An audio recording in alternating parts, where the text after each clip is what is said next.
Righty, welcome to the Burnout Show. I'm here with Tammy Davis, and we're going to talk about, deeper into self-awareness, into the kind of the corporate leadership stuff, and kind of like what are you selling, right, Tammy? So Absolutely.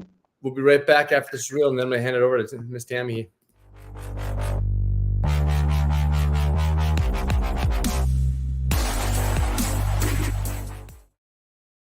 All right, I'm playing the drums in the background. All right, Tammy, it's so great to see you again on this fine Tuesday after a long holiday season or a Yeah. weekend. And we're continuing on the self-awareness topic. This is really good. We've been doing this for a couple months now, which is awesome. But you had a great topic this week for kind of really, when it comes to leadership and self-awareness and what are you selling? Can you kind of dive into that and kind of let us, lead us into what you mean by that and what we're looking at? Absolutely. Yeah, Absolutely. So it's good to see you. Yeah. And it did seem like a season because we've had so many weather changes. truly. um, yeah. What are you selling is from the context of what do you want to be right about? That's why, we bring this into the idea of self-awareness because most of us, I can't speak for everyone, obviously, but I can even speak for myself that we have this need, if you will, like an unknowing, sometimes we don't even realize it. It's such an automatic, what I want to say, it's an automatic way of operating because we want to be right about something. And so we get into that mode of wanting to convince people like, yes, this is the change that we want to make. This is what needs to happen kind of thing. And it honestly came up in a conversation I was having with someone this last week where they were talking about how you cannot make a change within a system. If you're in like the system and there's no way, leadership cannot possibly exist within the system. And I completely disagree with that because leadership is a position. It's not a position, it's a vision. It's somebody who has the wherewithal to see and speak it and not necessarily be right about how it's going to ultimately go, but at least be able to bring forward something that maybe somebody else hadn't thought of. And then as we bring this up and we start talking to people and we start encouraging people, or just by having a stand, like this is the kind of changes that we would like to see implemented within the system, we can now begin to, especially when we have a staff, we can garner, like we were talking about a couple weeks ago, we can actually garner that leadership within the individual because really what it takes, it's not and there's, it's funny because there's a lot of conversations that will go, well, you can't have, everybody can't be a chief, right? It's not about everybody being a chief, but everybody can be a leader in their own way, because everyone brings a perspective that nobody else can hold, but we can still come together and put all those pieces together. So that's really what it is what are you selling? And becoming aware of how much you're trying to, like I said, if we realize how much we're trying to convince people, we begin to realize how much stress we're actually putting on our own self, emotionally and even physically, because we're trying to make something happen versus creating something with a group of people. So that's kind of it in a nutshell. It's fascinating. I never thought about that on how stressful it can be actually for if I want to get my point across and I want to make change about, for something I'm leading, I'm selling something to you. And it's like, I'm trying to make something. I never thought about it that way. And that's interesting, Tammy.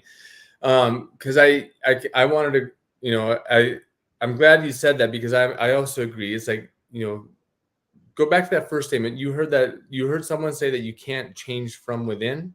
Was that what? Yes, you can't change a system from within. Yeah, no, no, that leadership doesn't exist within the middle of the system. Okay, no, I'm glad you went the other way on that one, just because I mean I've heard both ways. I've felt that before, where I've tried and tried and tried and tried, and didn't really think I made any changes. But then hindsight says, no, actually, like Sean, you were missed when you left because this happened because of you, type of thing. But you don't necessarily get that feedback. All you get is that big cement wall in front of you that you're trying to bust down all the time, right? And then that is stressful, and it's like you are trying to sell something. So can you go a little bit deeper on? I like what you said there about coming together as a group and everyone can be leaders together and kind of creating change versus making change. making change? Or is it Yeah. Yeah, it's well, the way I look at it, when I think of a system and I think about, it's the sum of the parts, right? You have the sum of the whole versus the individual parts. And so, honestly, the first place my head went when I was thinking about this before we came on is if you go to the gym and you work out and you're like determined you're going to make these changes to your body, and then you keep working out and forcing, and you're actually creating more stress because there's not that give and take. You've got to get the whole system to work together. So when we're talking about individuals, it's a way of proposing ideas and hearing what other people's perspective are. It's being open to hearing alternative ideas or additional ideas. It's that willingness to put that hat down that I need to be right, or I have to sell you on something. I mean, clearly, if there's discord or there's stress within an organization, people are already realizing that change has got to happen. They already realize we've become so comfortable in the uncomfortable. It's familiar. And how do we break free from that? And it takes one person to say, okay, so this is what I see, and what do you guys think? And beginning to have that dialogue, and what can we create together? How can we innovate something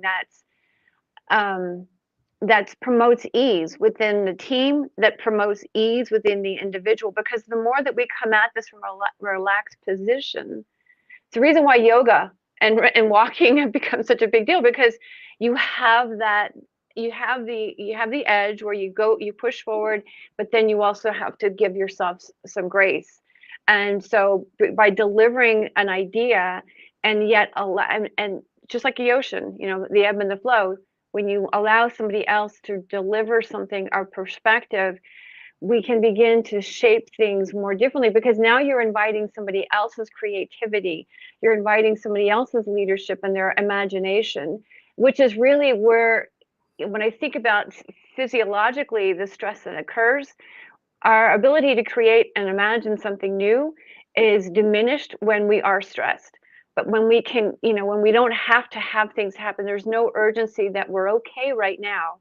And how can we cultivate a conversation that's going to build on everybody winning in here, and what ideas do other people have, and then keep shaping it that way?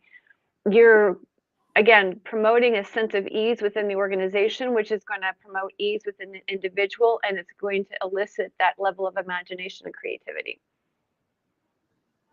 That sounds wonderful. That doesn't sound easy, and I'm just thinking about getting a team together within a corporation, within a larger organization. I mean, that just sounds almost too good to be true, Tammy. Right. No.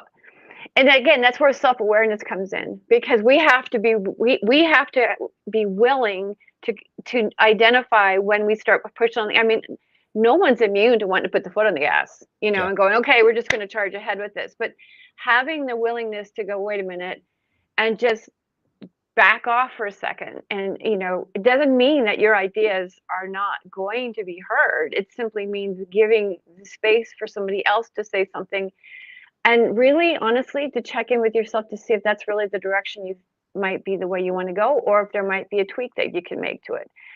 But that, again, it is easier said than done.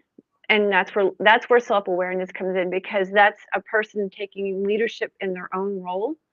Because in order to lead others, we have to be able to lead ourselves and create the team, and be, like Gandhi said, be the change you wish to see. If you want to create cohesion, you've got to kind of get it together. You know what I'm saying? You got to be willing to get it together within yourself. And that's something that does take courage. That really does take courage to do that. But also, that's where self-awareness comes in. Fascinating. Okay. I'm cured. I love it. You're cured? No, that's just kind of it. This is a tough one to kind of grapple with, just because I'm just thinking about how do we, I mean, there's a lot of, self-awareness. I'm just trying to coach myself through this here, Tammy. Like, how do I embody this so that everyone around you can also embody it as well, into where everyone is coming to the table with great ideas, with creativity, not stressed, not trying to sell anything, right? It's just, in that kind of corporate structure where you feel like you have to put your foot on the gas at the same time. Exactly. I'm going to give you an idea. It's very interesting. So the principle I want to throw out here on the table, and I'm going to invite people to take a look at it, it's called first principle thinking. Because what we currently have as a culture is there's a lot of analogy and comparison. Okay, well, this is how team A did it over here, or this is how another organization did it over there. So there's constant analogy and comparison. But first principle thinking is you start at the base level. Okay, so this is where we are, and then you begin to build on it. And what we're big picture thinkers have a really hard time, because guess who's I'm not going to say I'm recovering as a big picture thinker. I'm doing my best, but big picture thinkers have a hard time distilling it into snippets that are more digestible and workable. But we have to be willing to, again, that's that urgency thing. We see there's change that's necessary, but are we willing to take it from the first principle, coming back to the base, and how can we create something that's different and unique? But it's that ability to, again, dial it down. And maybe the suggestion I have is, for the big picture thinker, the person with the vision, there's somebody around you that is grounded and has that logistics, and has that.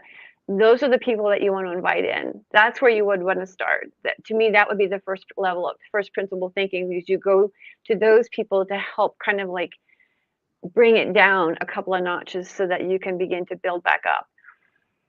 I don't know if that helps, but I would encourage first principle thinking. I'm gonna write that one down. Well, I'll get it. We'll shoot it out later in the comments and notes. But that's first principle thinking. Mm-hmm. Yes. Perfect. I'm good. That's actually a good little golden nugget right there, Tammy. Okay. Well, that was awesome, Tammy. Anything else that we maybe didn't cover that you really wanted to get out, or did you cover everything you needed to? I think we started at a good place. Okay. Yeah. Mm-hmm. Very good. Awesome. Well, Tammy, always a pleasure. Thank you so much for what you bring to the community, and just the knowledge and the wisdom and just the kind of self-awareness. Thank you.